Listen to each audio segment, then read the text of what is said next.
উনি শুধু একটি দলের নেত্রী ছিলেন না, উনি সমগ্র 18 কোটি মানুষের নেত্রী ছিলেন।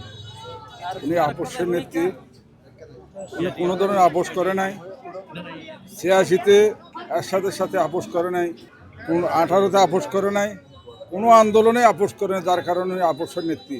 আওয়ামী লীগের শেখ হাসিনা তৎকালীন চট্টগ্রাম পোলোগান ময়দানে ঘোষণা দিয়েছিল এরশাদের অধীনে যারা নির্বাচনে যাবে তারা জাতীয় বিমান।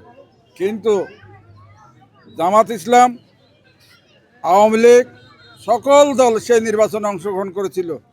দেশনেত্রী বেগম খালেদা জিয়া তার ঘোষিত যে আপোষহীন সেইটা নির্বাচনে না গিয়ে প্রমাণ করেছে উনি আপোষের নেত্রী। ওনার সারা জীবন আন্দোলন সংগ্রামী ছিল মৃত্যুর আগ পর্যন্ত।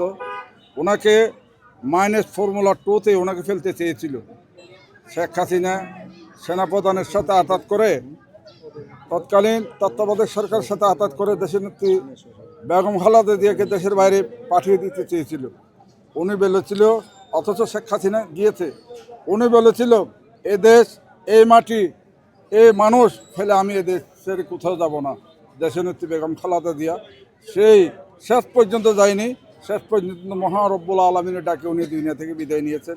আমরা আজকে কক্সবাজার জেলা শ্রমিক দলের আওতাধীন পর্যটন অঞ্চল শ্রমিক দলের উদ্যোগে আজকে দেশনেত্রী বেগম খালেদা জিয়ার রুহের আত্মার মাগফিরাত কামনা করে দোয়া মাহফিল হয়েছে এবং সিগাল ক্ষুদ্র ব্যবসায়ীদের যৌথ উদ্যোগে মহারব্বুল আলমীর কাছে আমরা প্রার্থনা করি দেশনেত্রী বেগম খালেদা জিয়াকে সর্বোচ্চ মুকাম জান্নাতের ওনাকে দান করুক। জাতীয়তাবাদী শ্রমিক দল কক্সবাজার শহর শাখার জেলা শাখার আওতাধীন পর্যটক অঞ্চল শ্রমিক দল ও সুগন্ধা বীজ ব্যবসায়ীবৃন্দের যৌথ উদ্যোগে আজকে বাংলাদেশের নেত্রী, গণমানুষের নেত্রী বেগম খালেদা জিয়ার রুহের মাগফিরাত কামনায় যে দোয়া মাহফিলের আয়োজন করা হয়েছে এবং তার সাথে পথ শিশুদের জন্য খাবার বিতরণের ব্যবস্থা করা হয়েছে। আজকে সবাই আমাদের মাঝে উপস্থিত ছিলেন কক্সবাজার মাটিও মানুষের নেতা লুৎফর রহমান কাজল ভাই। আমি মিডিয়ার মাধ্যমে আমি আমার প্রিয় নেত্রীর জন্য সকলের কাছে দোয়া কামনা করছি।